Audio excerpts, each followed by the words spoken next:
warahmatullahi taala wabarakatuh. Selamat sejahtera, selamat malam. Salam reformasi, salam perjuangan saya ucapkan kepada tuan-tuan dan puan-puan yang terus menonton saya pada malam ini. Alhamdulillah kerana terus bersama dengan saya di channel saya di YouTube, Facebook dan juga TikTok serta Twitter saya. Terima kasih saya ucapkan, dan juga terima kasih juga kepada semua yang terus share, terus like, terus subscribe saya. Oh, ada geng daripada Mukah. Terima kasih. Salam hari ni daripada Singapura. Ramai juga dari Sarawak.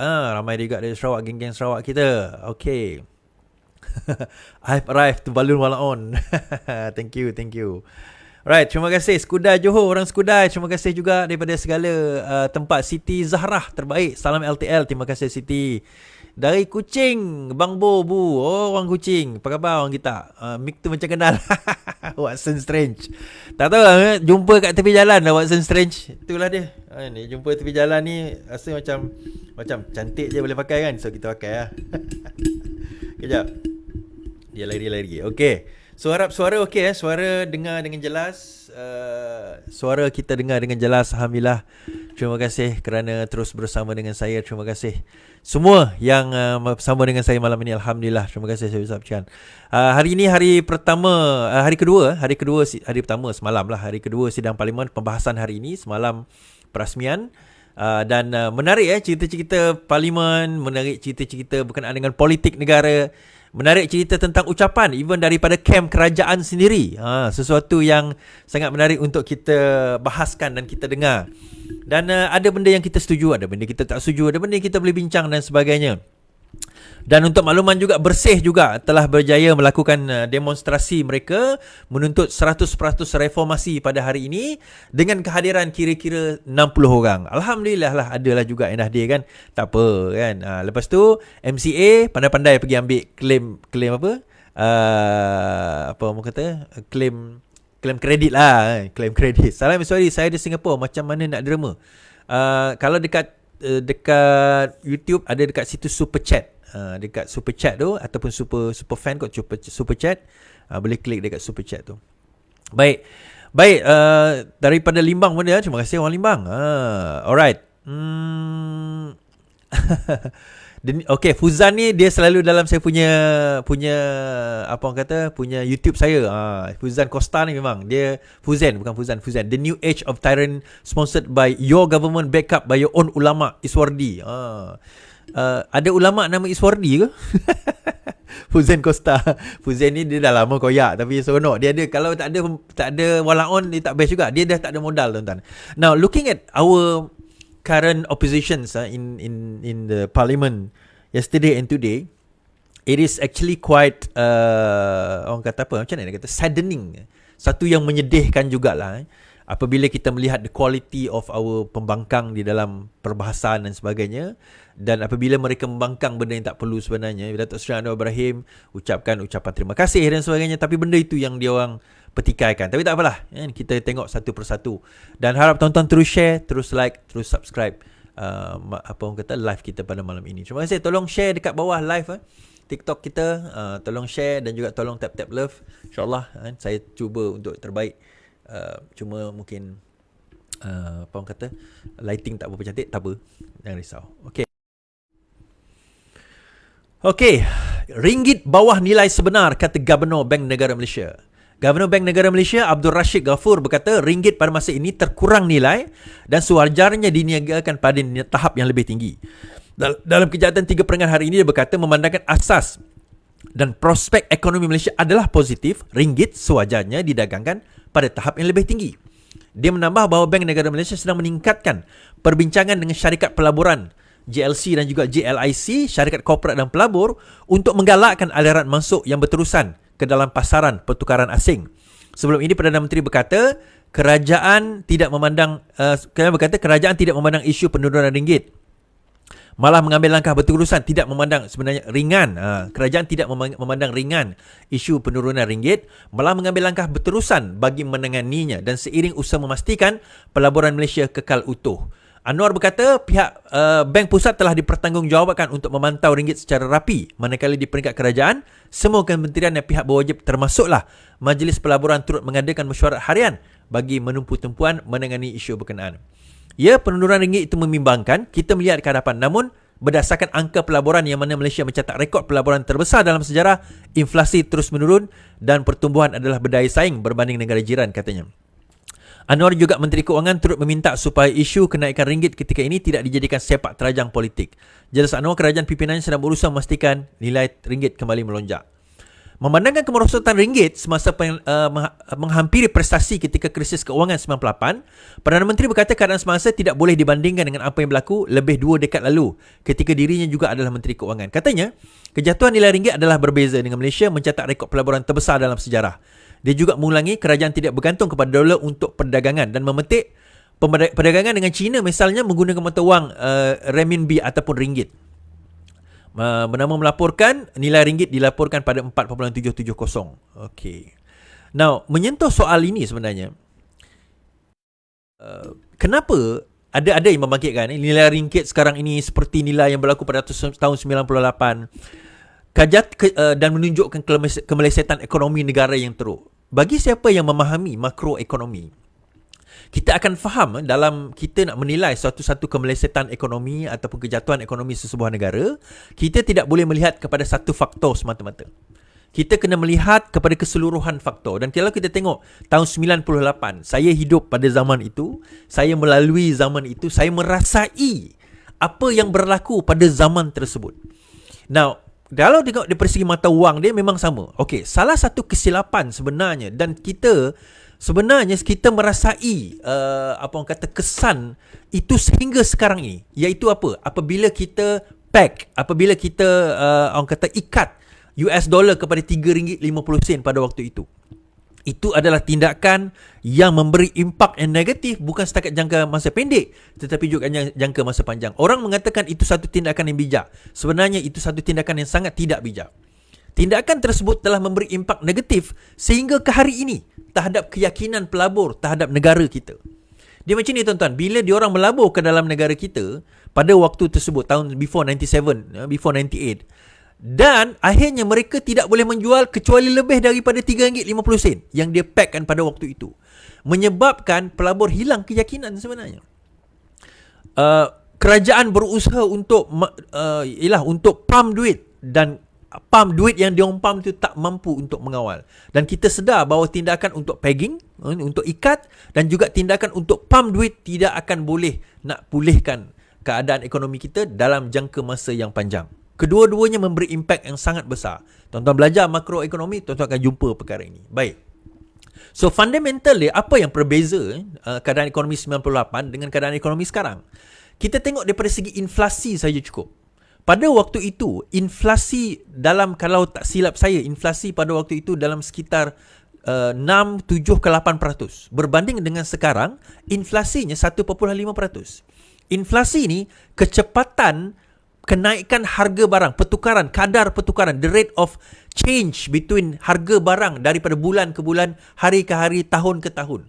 So 6-7% pada ketika itu sangat-sangat tinggi pada tahun 98. Correct me if I'm wrong, saya tak ada data depan saya sekarang ni. Tetapi saya tahu kadar dia sangat tinggi. Malah OPR, Overnight Policy Rate, pada waktu 98 adalah sebanyak 10%. Pada waktu itu kita dapat lihat bagaimana yang buat loan tak mampu bayar, bangunan nilai ratusan ribu jutaan ringgit akhirnya jatuh kepada tak ada harga, puluhan ribu, bank tak boleh serve, loan tak boleh serve, orang bankrupt ramai dan sebagainya. Sekarang kan OPR kita sekarang ini pada kadar 3%. Daripada segi indikator ini, pelaburan asing meningkat tinggi lebih 300 bilion. Ada orang kata itu baru disahkan oleh kerajaan, diluluskan oleh kerajaan, belum tentu dia nak melabur di dalam negara kita. Betul, saya setuju. 300 something bilion itu yang telah diluluskan oleh kerajaan dan tidaklah masuk 300 bilion itu sedebuk pada tahun ini. Dia mungkin ada masa, dia ada fasa dan berkemungkinan walaupun sudah diluluskan belum tentu dia akan dibawa masuk. Tetapi secara puratanya, sekiranya setelah diluluskan menurut data daripada MIDA, sebanyak 75 ke 85% pelaburan yang sudah disahkan itu akan berlaku sama ada tahun ini atau tahun-tahun yang akan datang, yang membawa multiplier effect. Multiplier effect yang lebih besar kepada negara.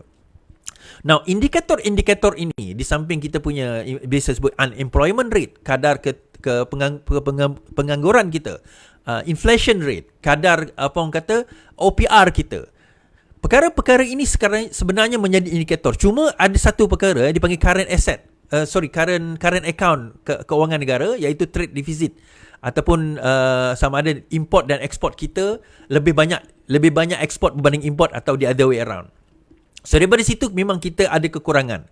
Bukan setakat kita pada zaman ini sahaja, even sebelum-sebelum ini. That's why kenapa pentingnya Gubernur negara Malaysia tadi menyebut tentang JLC dan juga JLIC, syarikat korporat dan pelabur, untuk menggalakkan aliran masuk yang berterusan ke dalam pasaran pertukaran asing. Now, untuk ini berlaku, untuk berlaku pertukaran asing, yang pertama sekali, pelabur-pelabur kena confident terhadap antara lainnya politik negara. Pelabur kena yakin antara lainnya terhadap politik negara. Isu dia, kalau sekiranya politik negara itu tidak stabil, dilihat ialah kata-kata usaha cubaan yang masih lagi bercakap soal nak menjatuhkan kerajaan dan menyebabkan ketidakstabilan politik. Benarlah seperti dakwaan seseorang hari itu, Saleh Kerouac mengatakan, kalau itu masih lagi berlaku, antara punca dan sebab benda ini, kejatuhan ringgit ini, tidak lain tidak bukan juga disebabkan oleh contribution daripada pembangkang yang masih lagi bercerita tentang kejatuhan negara. Kan, walhal kita mempunyai jumlah jumlah ahli parlimen yang menyokong Perdana Menteri yang ramai, melebih daripada 2/3. Jadi sebab itu perkara-perkara sebegini yang perlu kita tekankan, yang perlu kita lihat dalam ekonomi, dan kita kena faham bahawa daripada situ baru kita tahu sebenarnya ekonomi kita sekarang ini berada di landasan yang betul. Kita tidak seperti tahun 98. Yang bercakap ni memang dia tak faham apa yang berlaku pada tahun 98. Kan? Dia tak faham apa yang berlaku. Kita melalui, tuan-tuan. Pada masa itu saya ingat lagi mata wang kita, saya masa itu kat UK. Kita mencapai satu pound sterling mencapai 8 ringgit. Ada satu hari tu dia capai 8 ringgit, lepas tu dia turun kepada 7 ringgit. 8 ringgit, 7 ringgit macam tu. So 7 ringgit. 7 ringgit pada waktu itu. Okey, habis kat situ. Saya nak bawa satu cerita ni. Baru ni pada hari Nisfu Syakban, di Kedah berlaku konsert Choi. Konsert Choi berlaku di Kedah. So bila berlaku konsert di Kedah, timbullah kontroversi. So bila timbul kontroversi, UMNO Kedah mengeluarkan kenyataan. Konsert kontroversi sebab tiada pemantauan UMNO Kedah. Pihak berkuasa bertempatan dinasihatkan memantau penganjuran program di kawasan masing-masing demi mengelakkan berulangnya konsert hiburan pada malam Nisfu Syakban di Taman Jubli Emas di sini. Ketua Penerangan UMNO Negeri Kedah, Datuk Syaiful Hazizi, menyifatkan ketiadaan pemantauan daripada pihak berkuasa terlibat menyebabkan berlakunya konsert hiburan pada malam Nisfu Syakban itu. Beliau berkata konsert hiburan tidak akan berlaku sekiranya pihak berkaitan menjalankan tanggungjawab dengan memantau penganjuran program di kawasan pentadbiran mereka. Ini punya tiadalah pantauan sehingga lelaki dan perempuan boleh duduk bersama, katanya. Saiful Haziz turut menyindir sama ada ia adalah cara pentadbiran Kedah. Hendak kata karnival jualan ini tidak juga. Kecil tidak juga. Karnival jualan ini bukan tahap pasar malam pun. Karnival ini siap ada pasang puluhan kemah, siap ada pentas dan sudah buat promosi besar-besaran untuk konsert. Takkan kerajaan negeri tak perasan, katanya. Beliau menambah tindakan Kedah menyatakan agensi di bawah pentadbirannya tidak pernah memberi permit atau kelulusan untuk mengadakan konsert, seolah-olah menunjukkan kerajaan negeri tidak mahu bertanggungjawab dan culas tindakan mereka dalam memberi permit dan kelulusan untuk mengadakan sesebuah karnival. Kan? Ini bukan malam pertama pun diadakan konsert di karnival jualan tersebut. Cuma disebabkan konsert itu diadakan pada malam Nisfu Syakban, ia tular dan dikritik oleh rakyat. Kalau mereka ada buat pantauan, perkara ini tidak akan berlaku, katanya. Sebelum ini, Sinar Harian melaporkan Exco Perumahan Kerajaan Tempatan dan Kesihatan Negeri Kedah, Meja Bersara Mansur Zakaria menegaskan kerajaan Kedah tidak pernah menerusi mana-mana agensi di bawah pentadbirannya memberikan permit atau kelulusan untuk konsert kontroversi di Alostar. Beliau berkata, terdapat permohonan dikemukakan kepada kerajaan negeri, namun dalam permohonan itu tidak dinyatakan mengenai cadangan konsert atau pertunjukan petas seperti itu. Dalam pada itu, penganjur konsert yang mencetuskan kontroversi tampil memohon maaf. Beliau dikenali sebagai Faris berkata, isu tersebut yang berlaku adalah atas kesilapan pihaknya terlepas pandang tentang perkara tersebut. Dan menurut beliau, okey. Now, dia Kedah menyatakan, Exco Kedah mengatakan, demi untuk lepas tangan, dia mengatakan bahawa kami tak tahu, tak pernah bagi surat permohonan dan tak tahu pun tentang perkara tersebut. Tetapi bak kata Ketua Penerangan Exco Pemuda UMNO Kedah tadi, dia kata itu bukanlah malam satu-satunya malam di mana diadakan konsert. That's not the only night. Kalau dilihat daripada jumlah carnival tersebut, dia dah berlarutan for a period of time dah. Cuma kebetulan malam itu adalah malam Nisfu Sa'ban. Maksudnya konsert tu dah berlaku sebelum itu. So adakah Exco Negeri Kedah mengatakan bahawa Kerajaan Negeri Kedah dan juga PBT, pihak berkuasa tempatan, tidak mengadakan pemantauan terhadap apa yang berlaku di dalam karnival tersebut? Itu yang pertama. Yang kedua, nak timbul persoalan, adakah perlu permit kepada pertunjukan konsert ataupun permit kepada karnival secara keseluruhan? Itu jadi satu persoalan. Sebab kalau dia kata, oh kami bagi permit kepada karnival tapi kami tidak pernah bagi permit kepada konsert. Saya taklah kata saya pernah ada pengalaman nak organize karnival, tetapi setahu saya, kalau sekiranya kita nak submit karnival ataupun satu-satu program kepada mana-mana PBT dan juga kerajaan negeri, kita akan submit the whole program, tentatif the whole program. Adakah Exco Kerajaan Negeri Kedah sekarang ini menuduh bahawa penganjur tersebut telah melakukan program yang tidak terdapat di dalam permit permohonan sewaktu nak menganjurkan karnival tersebut?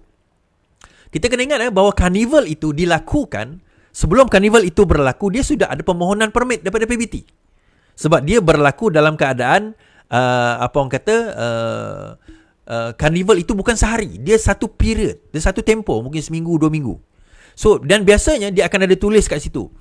Ada kemah dan sebagainya. Bila ada kemah, ada pentas. Bila ada pentas, ada tak persembahan-persembahan.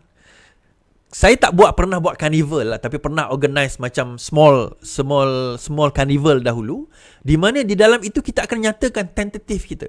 Hari apa kita nak panggil, nak buat konsert, siapa yang kita nak panggil nak buat konsert, pukul berapa, sampai pukul berapa, sebab dia akan melibatkan permit.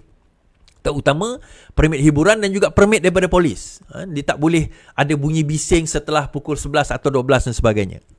Jadi pelik apabila seorang Exco Negeri Kedah mengatakan mereka tak tahu. Adakah mereka tak buat kerja? Mereka pura-pura tak tahu? Ataupun mereka menuduh bahawa yang buat konsert itu telah melanggar undang-undang? Dan kalau sekiranya penganjur konsert telah melanggar undang-undang, maka wajiblah Kerajaan Negeri Kedah mengambil tindakan undang-undang seperti mendenda kepada penganjur konsert. Tak cukup minta maaf itu saja. Kerajaan Negeri Kedah kena ambil tindakan undang-undang, termasuk mendenda penganjur karnival yang juga mengadakan konsert pada malam Nisfu Sa'ban kerana tidak mendapatkan permit dan memohon permit daripada kerajaan negeri dan juga PBT. Jadi tak cukup sekadar mengatakan kami tak tahu. Kalau benar kerajaan ni Kedah bukan Kedah liberal, Kedah liberal di bawah Sanusi karaoke tengah malam dengan perempuan, kena ambil tindakan sedemikian. Macam boleh tak kerajaan negeri Kedah ataupun Kedah akan jadi kekal liberal? Kan? Kedah akan jadi kekal liberal. Okey tuan-tuan, habis kat situ ini cerita liberal Kedah Baik, baru-baru ini, okey habis dah. Kita bawa cerita lain lah pula. Baru ni ada satu kisah RCI Batu Putih. Batu Putih ni adalah satu bukanlah pulau tapi satu ketumbuhan di dalam laut, di mana kita sekarang ini bersaing dengan Singapura untuk menuntut batu putih, salah satunya lah. So di dalam tuntutan sebelum ini di bawah mahkamah antarabangsa, kita telah kalah di dalam permohonan tersebut, dan pada tahun 2018 Mahathir enggan untuk menuntut kembali ataupun enggan untuk nak meneruskan rayuan terhadap batu putih tersebut dan menyalahkan kerajaan Johor bahawa itu berlaku semua kerana kerajaan Johor.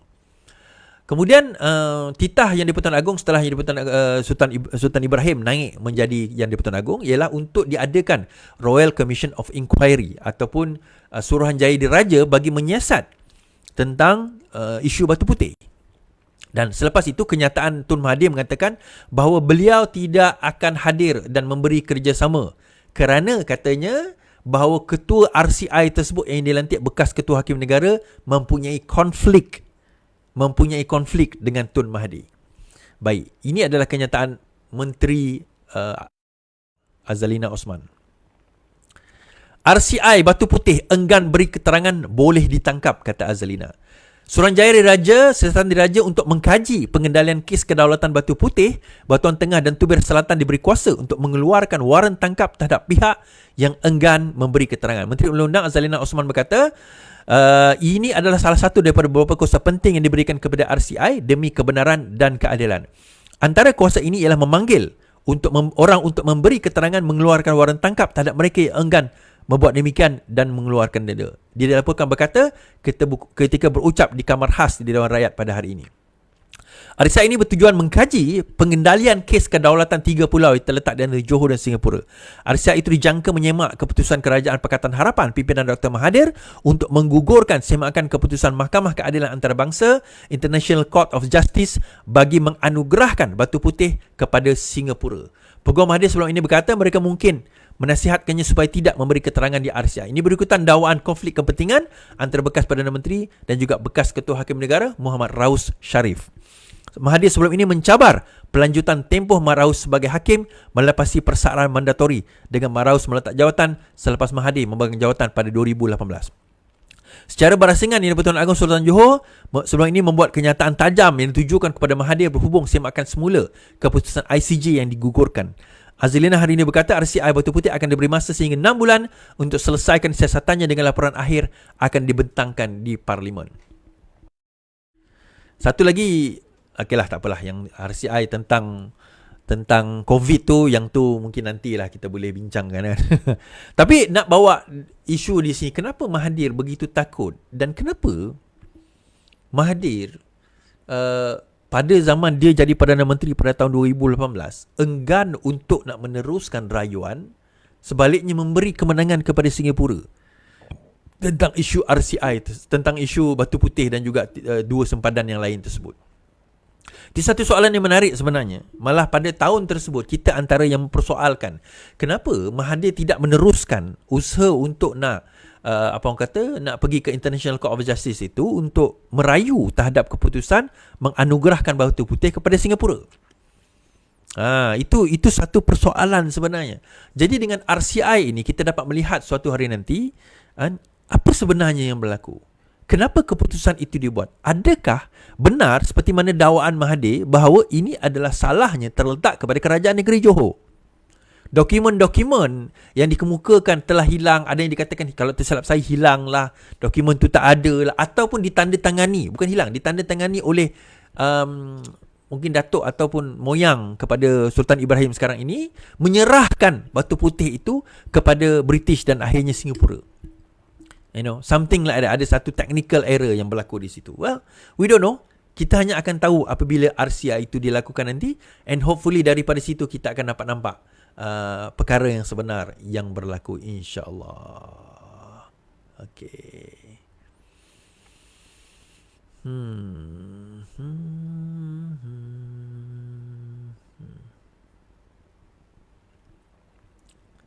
Okey ya.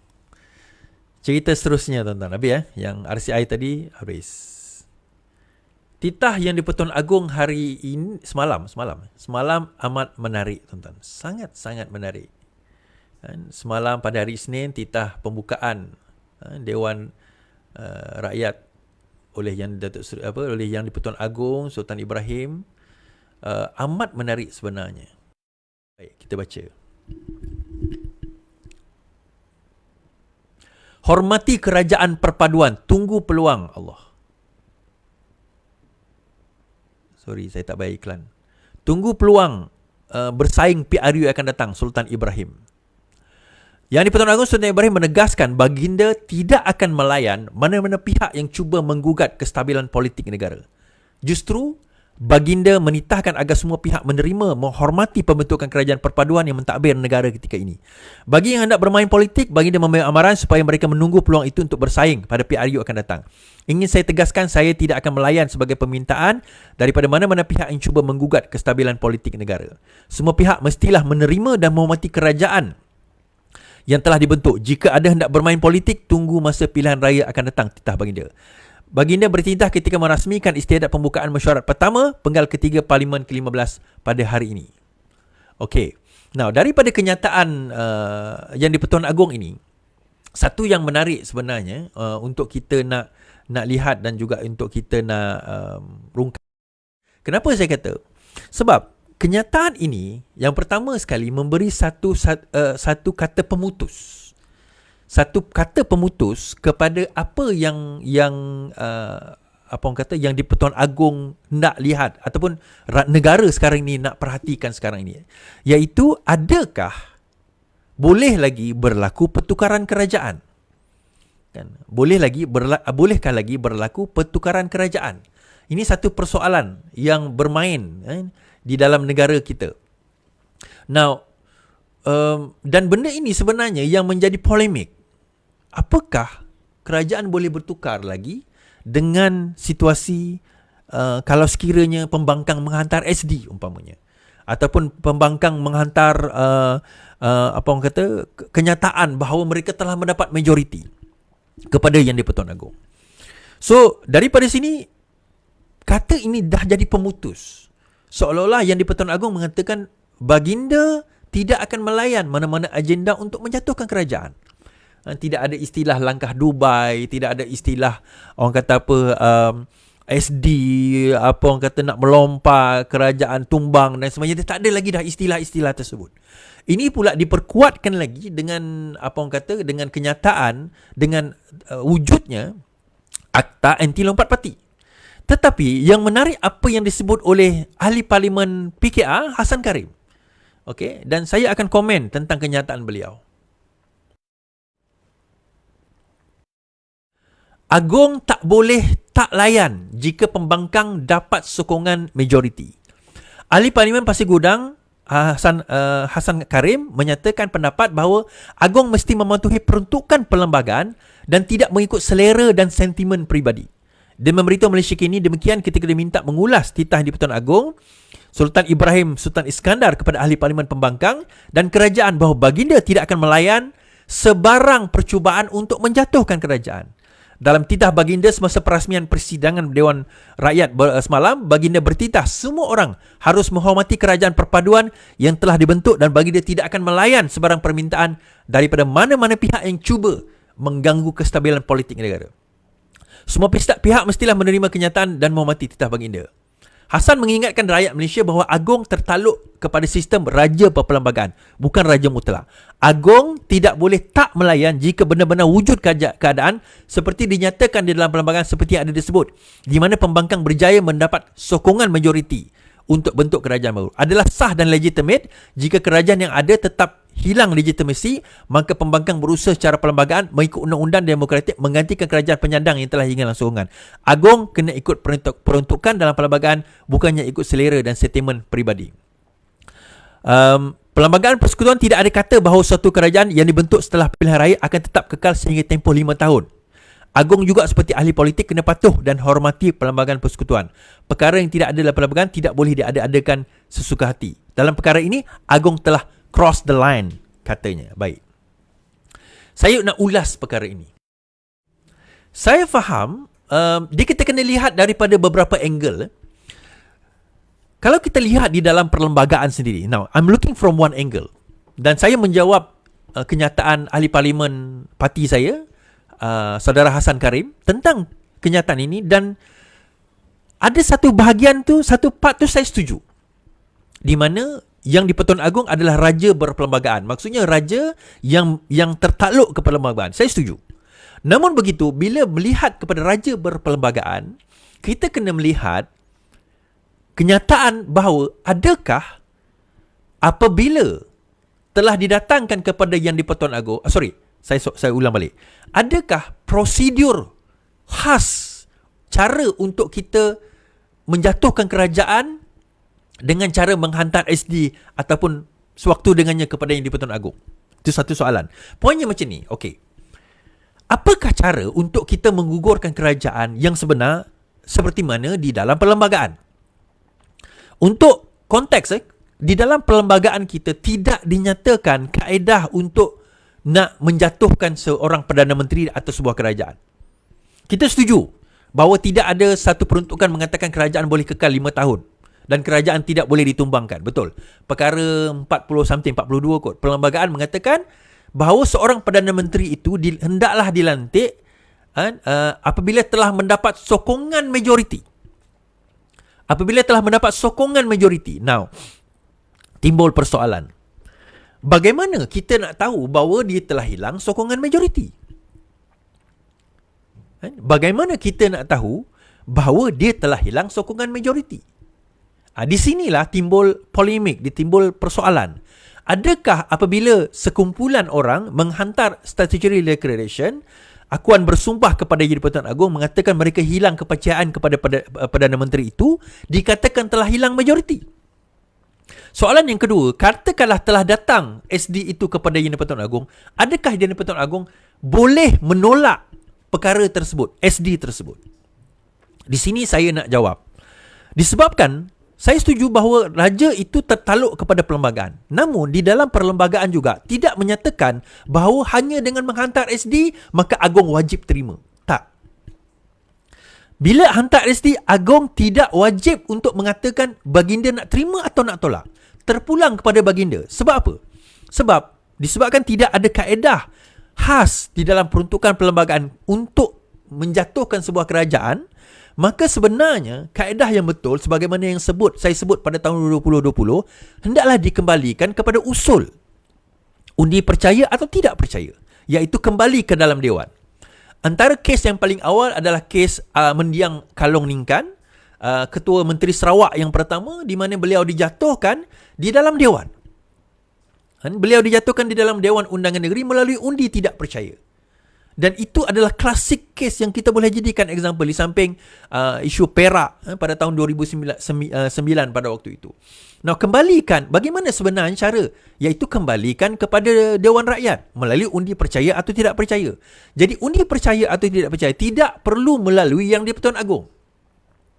Undi percaya atau tidak percaya cukup melalui usul kepada speaker. Dan speaker tempoh hari mengatakan dia tidak menerima mana-mana usul undi percaya atau tidak percaya terhadap Perdana Menteri. Jadi, kalau sebenarnya menjawab kepada Hassan Karim tadi, bila baginda mengatakan baginda tidak akan melayan agenda untuk menjatuhkan rakyat, adakah itu tidak berperlembagaan atau cross the line? Jawapan mudah saya tidak. Tidak, kerana tidak ada dalam peruntukan mengatakan bahawa baginda wajib menerima contoh SD dan sebagainya. Tidak ada. Cara terbaik melalui usul undi tidak percaya. Dan katakanlah usul undi tidak percaya atau percaya itu diterima di dalam Dewan dan jatuh Perdana Menteri. Maka di situ dia bukan lagi persoalan agenda, maksudnya dah sampai kepada Yang di-Pertuan Agong. Itu lagi bukan persoalan itu. Itu sudah jadi persoalan kepada di dalam Dewan itu. Yang di-Pertuan Agong hanya menerima keputusan. Jadi keputusan menentukan kerajaan itu tumbang atau tidak bukan keputusan Yang di-Pertuan Agong, tetapi keputusan Dewan Rakyat. Itu yang sepatutnya. Dan inilah yang saya bangkitkan pada tahun 2020 dahulu. Kaedah yang betul untuk nak menentukan kejatuhan kerajaan adalah melalui sidang parlimen, undi tidak percaya. That is the right way. Dan saya bawa kes mendiang Kalong Ningkan antara lain. Tetapi tak apalah, benda tu dah berlalu. Poin saya adalah, bila perkara ini Yang di-Pertuan Agong mengatakan baginda tidak mahu menerima agenda untuk nak kerajaan ini tumbang pada peringkat di mana SD itu dihantar. Yang itu tidak cross the line. Tidak cross the line. Cuma bila dah diputuskan di dalam Dewan Rakyat umpamanya, lepas tu hilang kepercayaan Perdana Menteri, kemudian Yang di-Pertuan Agong tak nak terima, yang tu cross the line. Itu saya setuju cross the line. Tetapi bila dah diterima oleh Dewan Rakyat dan baginda hanya endorse saja, maka itu betul. Tetapi kalau peringkat awal, peringkat pertama tak melalui Dewan Rakyat, terus jumpa Yang di-Pertuan Agong nak hantar SD, yang itu cross the line. Sebab apa? Yang itu tak cross the line kalau Yang di-Pertuan Agong menolak. Kerana apa? Kita sudah ada, yang pertama, tidak ada peruntukan dalam perlembagaan mengatakan wajib yang di-Pertuan Agong terima SD tersebut. Itu kaedah dia. Yang kedua, sudah ada peruntukan antara Akta Anti Lompat Parti.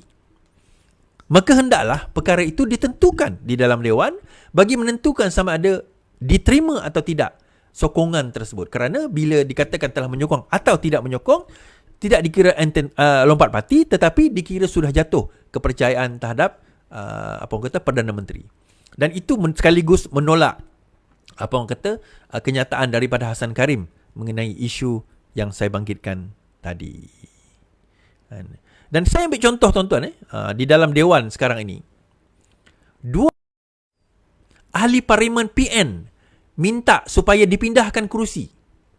2 ahli parlimen Perikatan Nasional yang kini menyatakan sokongan kepada Perdana Menteri ditukarkan